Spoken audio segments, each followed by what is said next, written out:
Okay, welcome back to another episode of the Make Room Show. Today is about self-improvement, and I hope you find this episode in a place where you're ready to become the best version of yourself in 2025, because that is the title of today's episode. 5 ways to become the best version of yourself. And this is going to be fun. You might want to grab a notebook because we're going to have some action steps in today's episode. I know we don't always do that, but today's a good day to jot down some notes as long as you're not driving or doing something where it requires you to pay attention. If you can, grab a little notebook and you'll be able to refer back to this later. So I'm so happy you're here. This is one of my favorite times of year because it's a brand new chapter in the book of your life. You can flip the page, start fresh. It's still January, almost February at the time of this recording, and there's just some massive momentum happening out in the world. We can feel it. We are hearing about it. People are talking. I think it's probably one of the most exciting times I have ever lived, to be honest with you, just because of all the energetics, all the changes, all the ways that people are doing business. I mean, at first, even with AI, I was a little put off, but now I'm like, you know what? It's saving me so much time in my business, so much energy. And as long as it stays within control, I'm here for it. This is a time where also I've mentioned personally in my life where I am turning 50 in a few months. I can't believe it. And so I've done a lot of self-reflection and I'm very, very into personal growth right now. Always love the topic of personal growth, but right now I'm looking for in my own life for massive transformation, ways to, do a leap into the next level of my businesses, next level of personal development, also with my health and exercise and things like that. And I've really embraced it instead of looking at it like, oh, more stuff I have to do. And instead of looking at it like a long, exhausting list of tasks, I'm looking at it as a way to be excited about life and look forward to the next chapter of my life, which looks very different than the past 49 years. So, if you're in that place, today's show will be fun for you. It is something that I think when you're committed to growth, when you just consciously make a choice in your life, I'm committed to growth.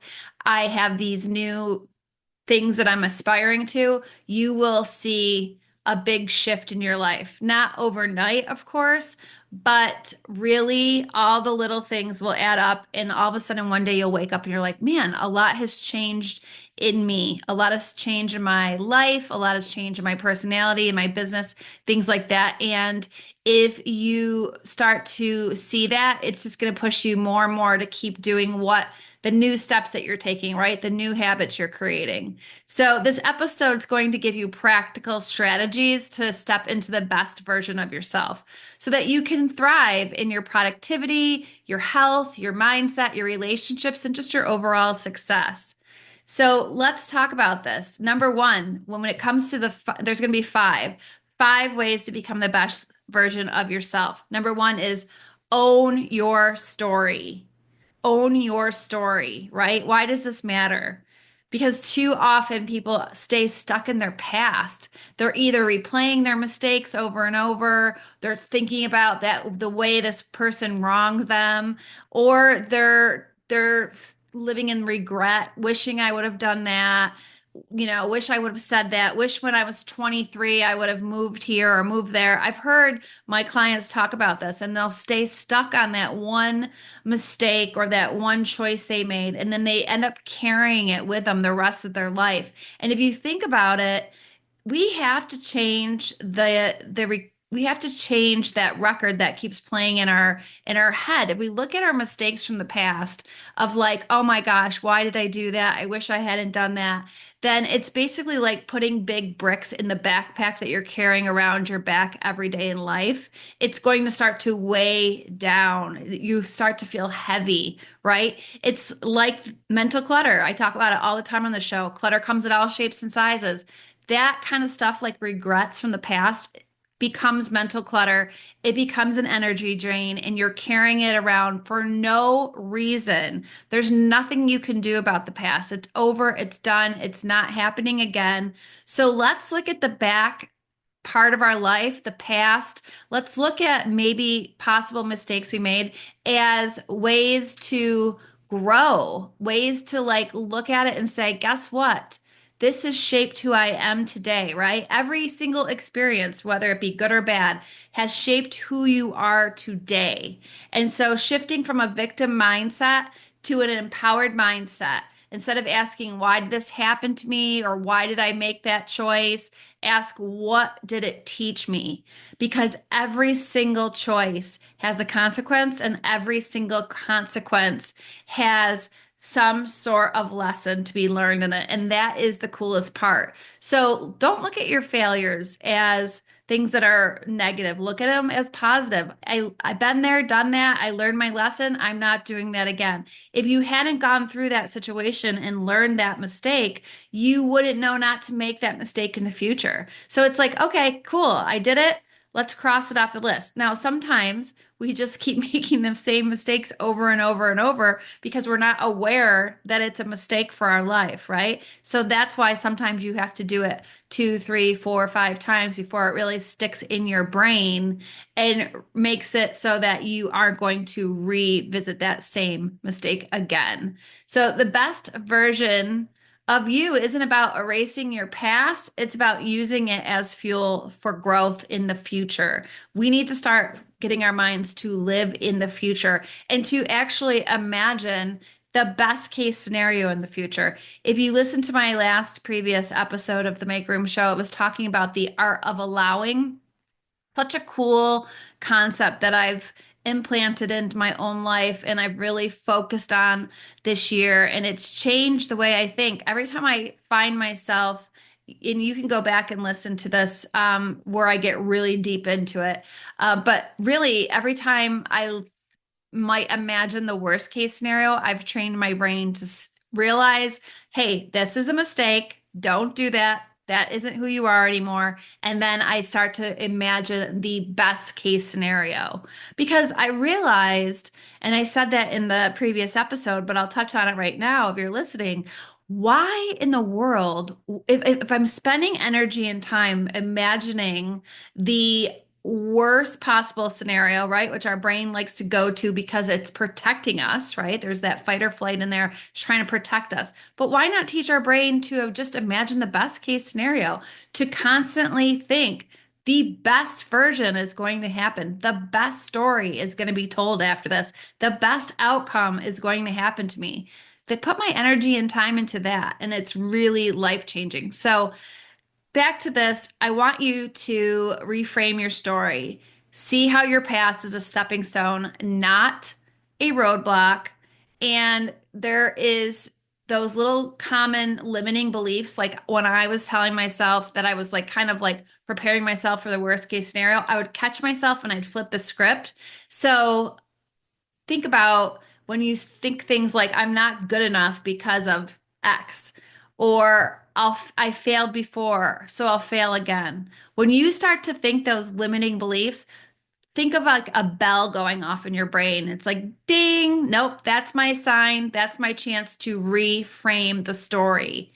I failed again, so I can be successful this time, right? I failed that time, so I know what to do this time. And just flip the script. So, an action step for number one, which again was own your story, the action step I want you to write down a challenge you've overcome and the lesson it taught you. So, what is something that you overcame and what did you learn from it?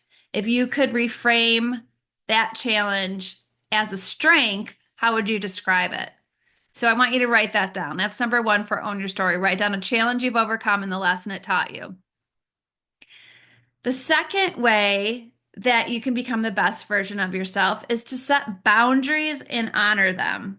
I love a good boundary. I not only love boundaries in actual space when we're organizing things. And there's like, say, for example, a container, and it's like, this is your boundary of how many of this category you can hold. Boundaries with our time, boundaries with our emotions, boundaries with our responsibilities. Why does this matter? Because the best version of you isn't overwhelmed, resentful, or constantly drained. You can't be the best version of yourself if you're just drowning, trying to maintain and trying to keep up with everything that you have on your list. You can do it all, but you can't do it all in the same moment, right? We can do it all over time, little baby steps, little parts of the project that add up to a big, huge goal. So boundaries protect your energy, they protect your time, and they protect your emotional well-being. They're super, super important. People pleasing and overcommitting will always keep you from your very best self, because the difference between just doing something because you're afraid someone else will be mad at you if you don't do it, or doing something because it aligns with who you are becoming, who you are focusing on being, that best version of yourself, are two different things. One just sucks the life and energy out of you, the other fuels you and boosts your energy. You know the difference. Think about the time when you committed 3 hours to something that you didn't want to attend, you were resentful to go, and you just found like you couldn't say no because you're afraid somebody was going to be upset with you. Think about how you spent that 3 hours, and then think about something else where you couldn't wait to do it. It aligned with who you are becoming right now, and that you were actually excited to spend your time and energy on those 3 hours. That's a huge energy boost. Two totally different things. Both used 3 hours of your life, 3 hours you can't get back. So, the difference between a hard boundary, which is cutting toxic people off, like an absolute no. And then there's soft boundaries where like you're just limiting the time spent with them. This is a perfect example. If there's somebody that's in your life and it's really just they're not aligning with you right now, you can look at it for two different ways. A lot of times people will say, "Oh, I'm going to cut this person out of my life," right? I don't need this kind of toxicity in my life, or they're really pissing me off right now, or they've upset me. There's different ways of looking at it. Sometimes somebody you have a long history with, you feel like I don't really want them completely out of my life, but I also don't want to create a huge issue around something right now that might not continue to be an issue for a long period of time. That can have a soft boundary. You can just, between you, nobody else, just you within yourself knows you are going to start limiting your time spent with that person for now. Things might change. You still have them in your life. Maybe they don't even need to know how you're feeling, but you know. You sometimes these boundaries are silent, right? We feel like when we hear the word boundary, I'm going to have boundaries right now, and I'm going to be like basically turn into this mega bitch who just says, not doing it, not right now, no, spells no, all of that stuff. We don't have to always do boundaries that way. We can do it within ourself, right? Go within and say, doesn't feel right. I don't know. Or it can be something like as simple as this month for January, I was doing dry January. I didn't text all my friends who are big drinkers and say, I can't hang out with you in January. I just kind of stuck to myself, did some stuff with some people that drinking wasn't the main priority. I still love the other people, but I just kind of took a step back because I know for me right now, my boundary in January was not to drink. So it's nobody else's business. It's nobody else's problem. It's nobody else's life. It's only my own. And therefore, it's just within me. The boundary is within me. And then learning to say no, right? Like, I appreciate the offer, but I can't commit to that right now. That's a really nice, kind way to just have some soft boundaries, not a big deal, right? And boundaries can be within work, they can be in friendships, family dynamics. One of my action steps that I want you to write down right now is to identify one area in your life where you need stronger boundaries, and then create a simple boundary statement and practice saying it out loud. I think that's the biggest help, right? A lot of times I'll tell my clients, and you can steal this if you want, this statement is when people ask you to commit to something, instead of saying yes or no or feeling pressured like you have to say it right then and there, just say a simple statement like, let me check my calendar and I'll get right back to you. Right? Because sometimes if we just have a little time to ourselves, we can ask ourselves, do I really want to commit to this? Or do I just feel pressured to? And so by saying, let me check my calendar, I don't have my calendar in front of me, or whatever the case may be, you can have a blanket statement like that ready to go in your arsenal.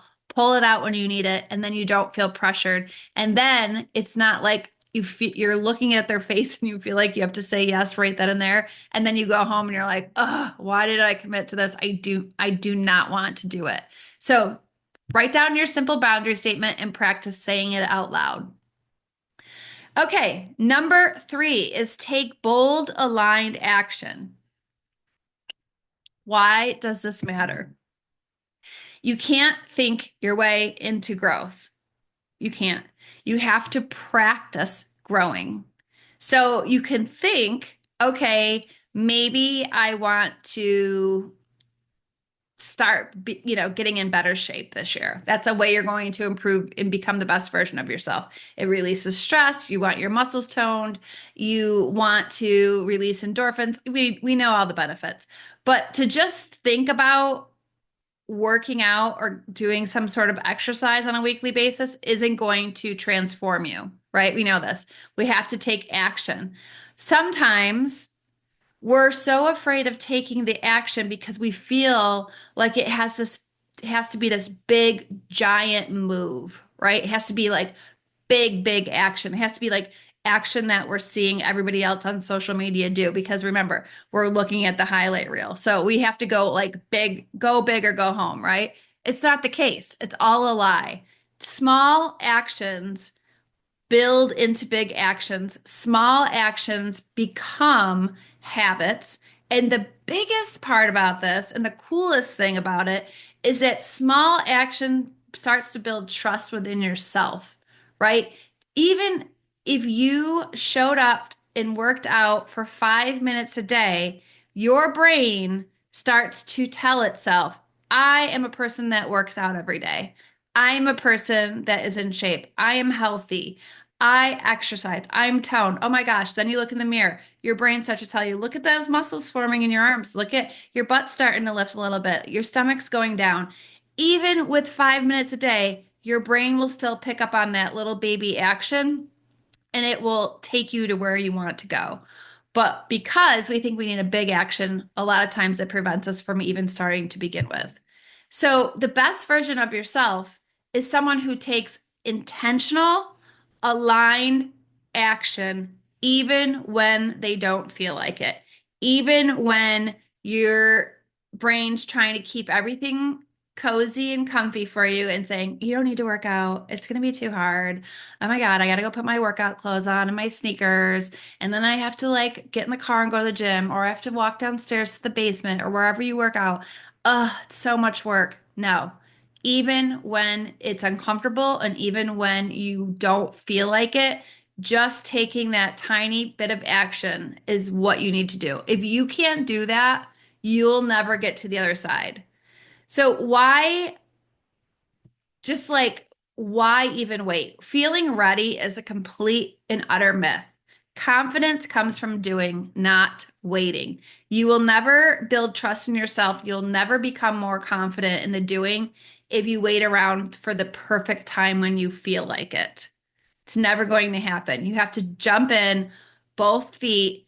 And I love this, and I probably said it a lot on the show, but just jump in and start swimming, right? Don't figure out how long it's going to take you to get to the other end of the pool. What's the temperature of the water? How do I look at my bathing suit? You jump in the water and you start swimming. That's it. That's how you figure out all the answers to your questions, right? Taking action can just be consistent small steps. Can be like waking up 10 minutes earlier, committing to one new healthy habit, sending an email you've been avoiding, having a tough conversation with somebody that you feel like there's stuff that needs to be said, but you're avoiding it. So just like itsy bitsy teeny weeny little tiny steps. That's what I want you to think about this year. In overcoming the fear of failure. Failure is just feedback. Okay? That's all it is. So there's no reason to fear failure. It's just feedback. The micro, tiny, teeny tiny wins, those there's huge power in those tiny wins. Those small actions just compound and compound and compound into big results. That that's the life, right? That's the journey of life is becoming the best version of yourself by every day waking up and saying, what are the teeny tiny micro wins I can do today? So here's your action step. Identify one area in your life where you've been waiting to act. What's one small step you can take today? So, what area have you been waiting to act?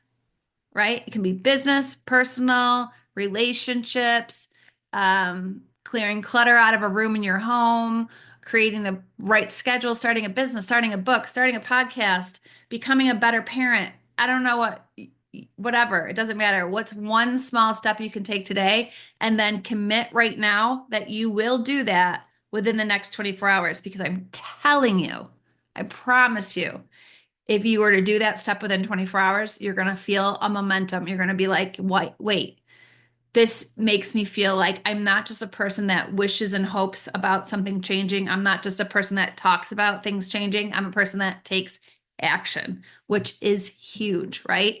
So, number 4 is speak and live your truth. Speak and live your truth. Why does this matter? Because the best version of you isn't trying to fit into someone else's mold, right? The best version of you doesn't care who's doing what on Instagram. They don't care what someone else is doing in their business. They don't care what someone else's political viewpoint is. They don't care. They're so focused on being the best version of themselves that they are excited about this blossoming of their own unique personality, skills, and gifts. We're each sent here with a very specific package, right? And that package is the exact package the world needs. It's the exact package that we need to operate in because it's what the world needs. For some reason, you were sent here at the specific time to this specific place in this specific package.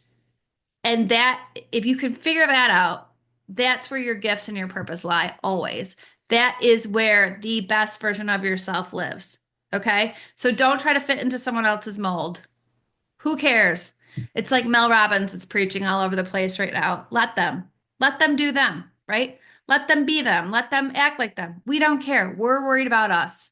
We're worried about being the best version of ourselves. You do you, boo, right?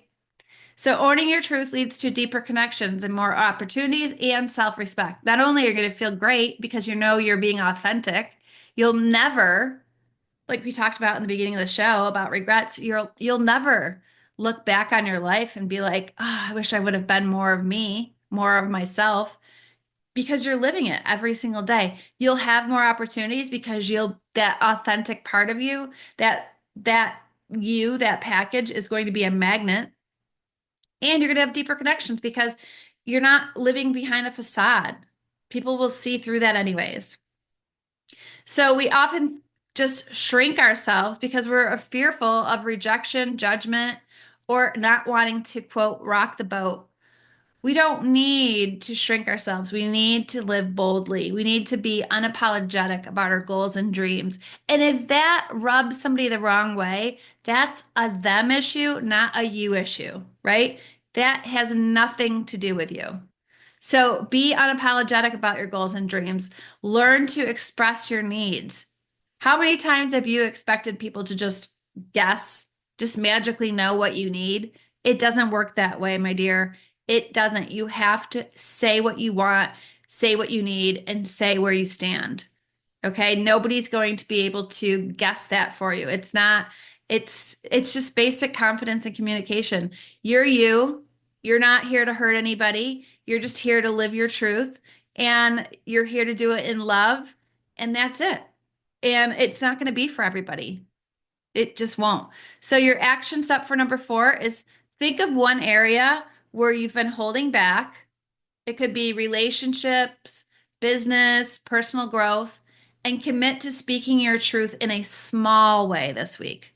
Whether in a conversation, it could be a journal exercise, you just get it all out in your journal. It could be a social media post, but you are going to speak your truth. And sometimes, you guys, you have to first admit the truth to yourself, right? Before you can even admit it to somebody else, you have to admit it to yourself. And sometimes that's really hard to do.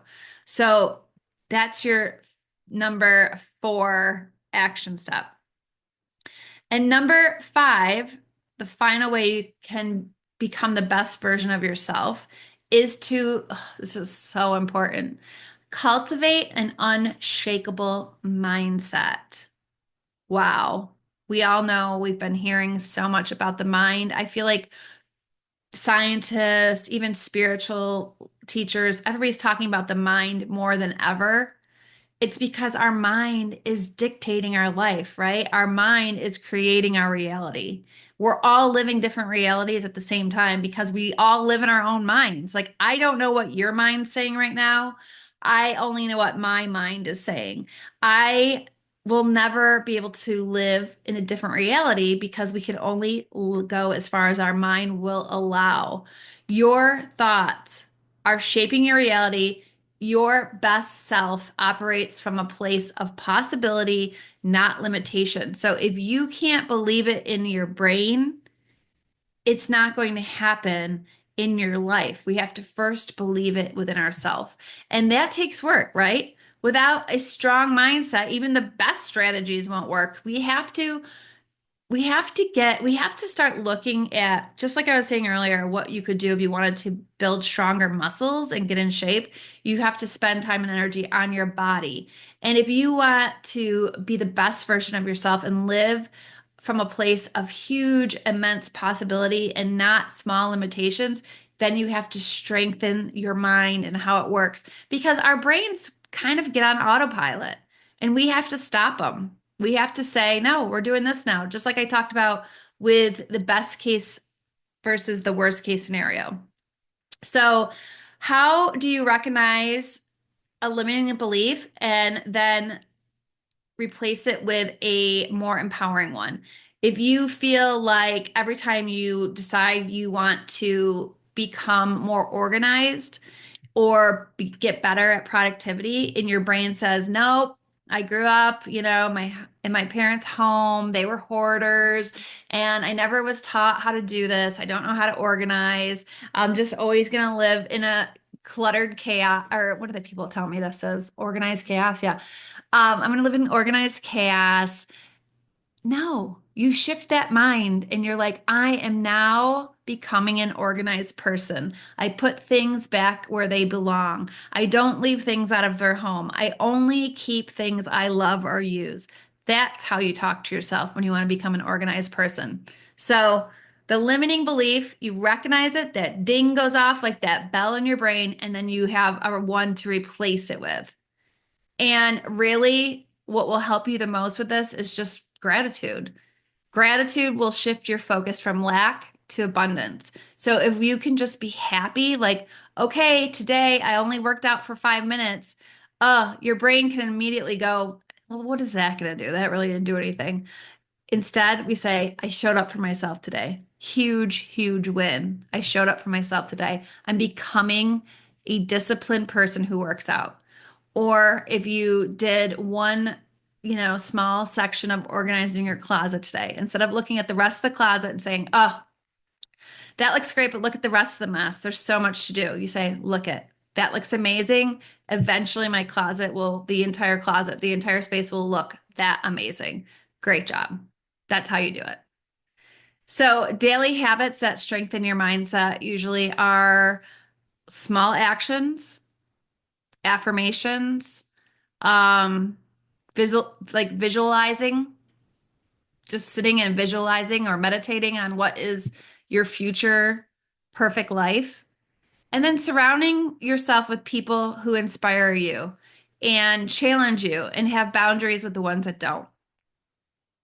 And learning also how to handle setbacks because there's always going to be a little bit of a setback that pops up, and just look at it as a learning opportunity. Your best self does not avoid setbacks or challenges. Your best self learns from them and says, "Thank you. Thank you, universe, for teaching me that, putting that in my arsenal, and I'll know what to do next time." Right? So, the fifth and final action step for today is start a simple morning mindset practice. Figure out something. I've been super, super into waking up in the morning and doing a Joe Dispenza meditation, taking some sips of water. I still have a scratchy throat today, but if you haven't checked out Joe Dispenza's meditations, they're so good. And I will just lay in bed when I first wake up instead of checking any social media or just laying there wasting time. I'll give myself 15, 20 minutes and I'll just listen to his meditation and I'll get the energy moving and I'll imagine what my day or my life I want to look like. And it's amazing. And then I usually get out of bed, make my matcha cha-cha, I call it. You can look on TikTok. I did a video. I think it was on TikTok about my matcha cha-cha. It's a very weird drink in the morning. But man, it makes me feel like $1,000,000. And then I do gratitude and I'll do a little bit of reading. And then it's like when I can do that in the morning, I am ready to go. So start a simple morning mindset practice and choose one belief to write, such as, and you do it as in it's already happened. So instead of I'm not good at this, you change it to I'm capable in learning about blank every day. Or I am a disciplined positive person. You write it as in the way like it already happened and you are already that person. So that's the final. So the 5 steps once again for becoming the best version of yourself. Let me just go through them one more time. It starts with let's go back. Your number 1, own your story. Number 2, set boundaries and honor them. Step 3, take bold, align action. Step 4, speak and live your truth. And 5, cultivate an unshakable mindset, which I honestly feel like could be the most important one. And so, becoming the best version of yourself is an ongoing journey. It's not a one and done event, just like getting organized isn't one and done, or getting in shape isn't one and done. These are all the same examples. And that's why it's a process. It's like peeling back the layers, adding in the new things that you want to be. And that's what's called life. That's the fun of it. So instead of wishing you were somewhere or you are a person you aren't, let's just look at it like, man, I'm on this really cool ride. Strap on my seatbelt. Let's gear up and go get it. Let's just have fun with it. Don't beat yourself up if you're not there today, and don't compare yourself to others. Just take one action step starting today. Tomorrow, take one more action step, even if it's teensy tiny, right? And start tracking. Write them down. Maybe in your morning routine, you write down the action step you're going to take. You're going to commit to that day. You're going to set an intention. And then at the end of the night, maybe something, it's like a recap. And over the weeks and months, you're going to look back and say, look at how these little tiny action steps really changed my life, right? I would love nothing more for you to DM me right now and say, like on Instagram, Jennifer Ford Berry, and just say, this is what I'm committing to. This is my teensy tiny action step. And if you wanted to do that every day for the rest of the year, I would be your accountability partner, right? I would be like, let's go. You got this. I want to see you succeed. And there's so many things that I've done in my life to add to my toolkit of living the best version of myself. I could go on and on. This podcast could last for a week. So there's so many things, but I'd love to hear from you. And then I decided that I'm going to actually do a free masterclass in line with this. And it's going to be Claim Your Power, Unlock Success in Productivity, Organization, Wealth, Energy, and Relationships, the acronym of power. This is what I've seen when clients that I've worked with have done the action steps, the tiny steps in these 5 areas, their life is dramatically different. Dramatically different. It's crazy, right? So I'm going to invite you right now to a free masterclass on Wednesday, February 12th at noon Eastern time. That's in 2 weeks. So sign up today by going to jenniferfordberry.com/store, and you will see it right at the top. Totally free. Totally free. And I'm going to end with this empowering affirmation. Your best self isn't in the future.